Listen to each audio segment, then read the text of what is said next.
Today we are going to be looking at debt, whether it's good or bad, how to manage it, the different types of debt, all of that fun stuff. I'm Julissa Gonzalez and this is Samra Halal, and today we are going to be exploring all of that fun stuff. So if you're a student with no money, you usually go to your best friend, the credit card. Unfortunately, a lot of people get into a lot of trouble with credit cards, but I feel that credit cards could actually be a very resourceful tool and you could actually use it to your advantage. What are some ways that you use it for your advantage? Talking about one of my favorite topics here because I love credit cards because I feel that I'm able to utilize them to my advantage quite a bit. Maybe not to the bank's advantage, but into my advantage. So, as you know, credit cards, there's so many of them out there. Some of them pay you in accumulated points. They pay you a certain percentage back based on, your purchases on the card, or they may be giving you rewards in miles if it happened to be an airline type of card. I consider that return, whether it's points or miles, as my bonus or as my discount for making that purchase. So whatever it is that I can put on a card, I do it. I utilize the credit card. Now, that's not the opposite, though. I don't just buy stuff on the credit card just to earn points. I focus on purchasing what I normally need to purchase and ensure that I'm trying to get, or that I get a bonus or a discount on that purchase. In the sense that, any type of utility bill that I have that I can utilize the card on, I pay it on a credit card. Any gas purchase for my automobile, any type of grocery shopping and all of that, I always utilize my credit cards because those are purchases that I'm making anyway. So I might as well get that extra 1% or 2%, or in certain cases 5% back as my bonus, as my discount. So that's the reason why I love credit cards. I feel the same way. I treat it like a debit card. I don't spend money that I don't have.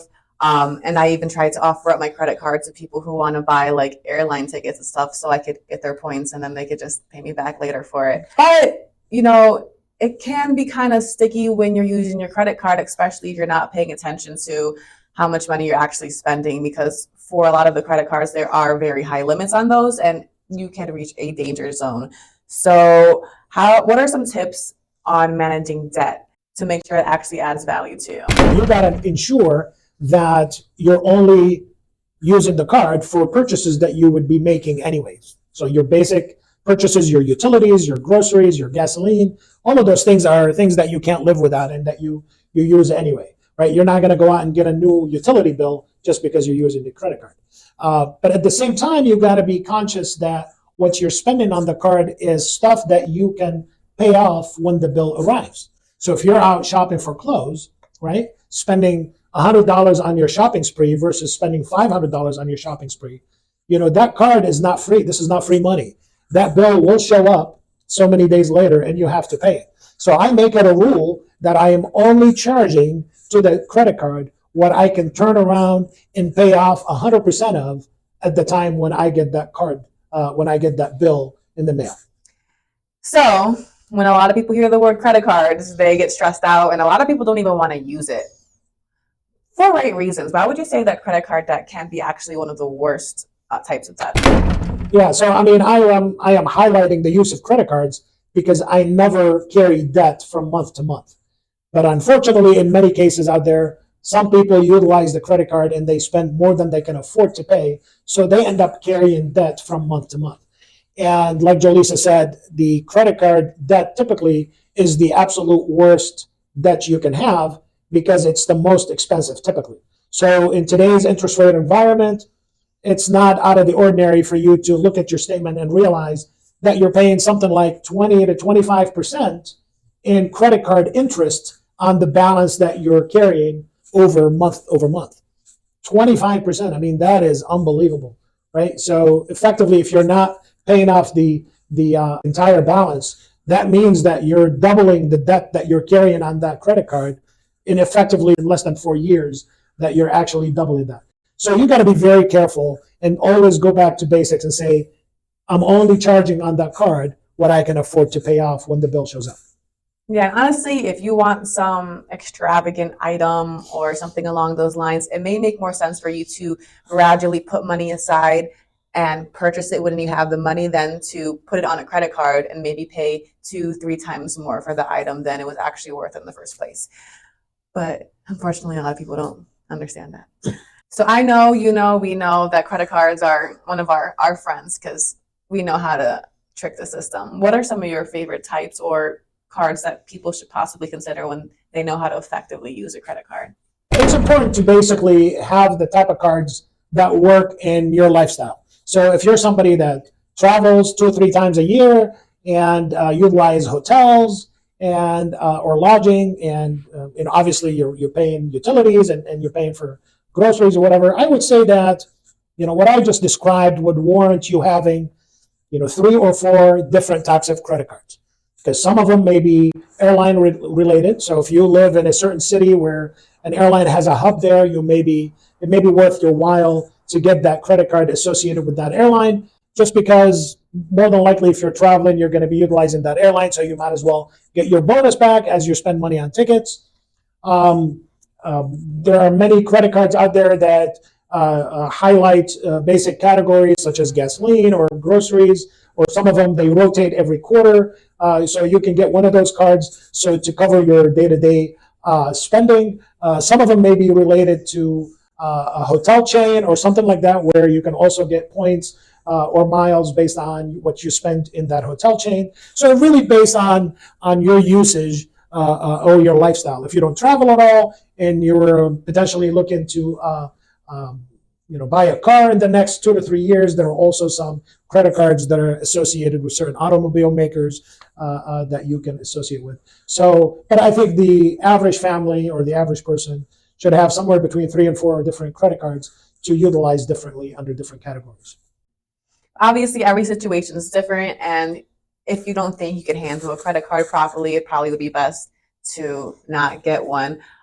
So at the end of the day, credit cards can be your friends if you use them properly. Make sure that you're able to pay off the balances each month, and then just make sure not to be late on those payments, and they should usually work in your favor. Okay, so say we have a viewer who's watching this video now and they've been carrying debt on their credit cards for quite some while now. What would you suggest for those people?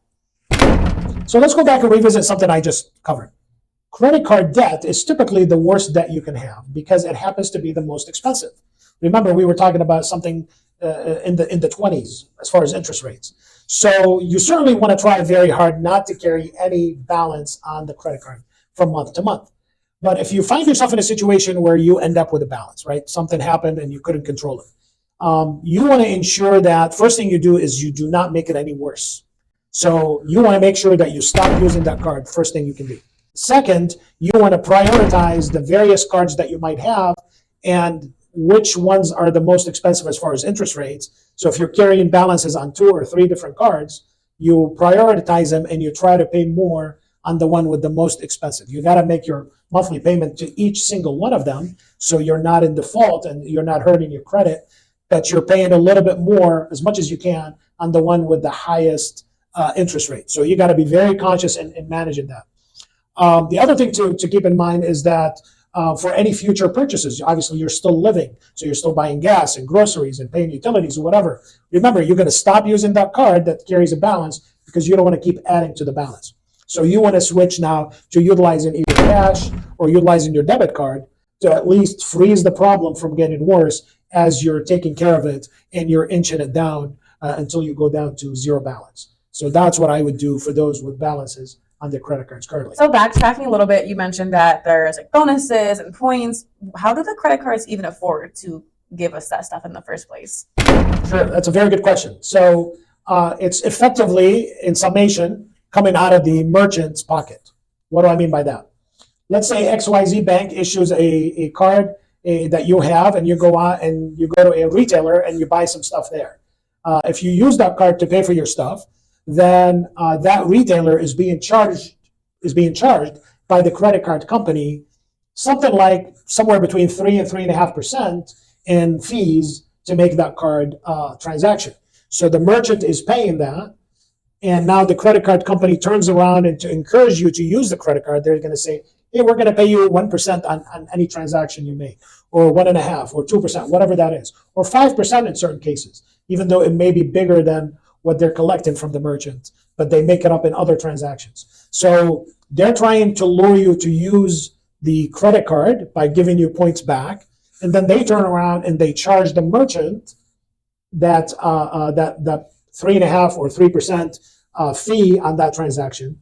The merchant knows that they're going to pay this, so what happens is that they potentially raise their price by about 3% or 3.5% because they know a lot of people are going to use plastic or credit cards to pay, so they want to maintain their profit margin. So if you're paying cash, you're effectively paying the higher price at the merchant. So you might as well use the credit card and get that bonus or get that discount back in the form of a miles or points, because otherwise you're going to end up paying the higher price for nothing. It's also convenient to many merchants. So, for example, an airline, if they want to sell tickets, a lot of times now with the internet and all of that, we tend to just buy our tickets online ourselves. That's a guaranteed form of payment. It's because you can't pay cash online. So, that's another way, either using a credit card or using a payment service like I don't want to name names, but there's a few of those out there that you can utilize. We don't want to give a plug to any service. But yeah, so the credit card companies are not out any money. They're actually making a lot more money. They make money on those spreads. Again, the spreads is in their favor when it comes to the points.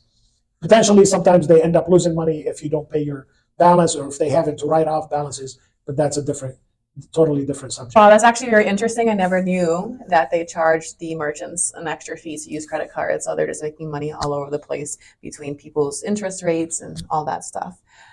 So we went over a lot of different types of debt in this video. So we're going to try to summarize and wrap it up now. What are common mistakes that people make when trying to pay off debt?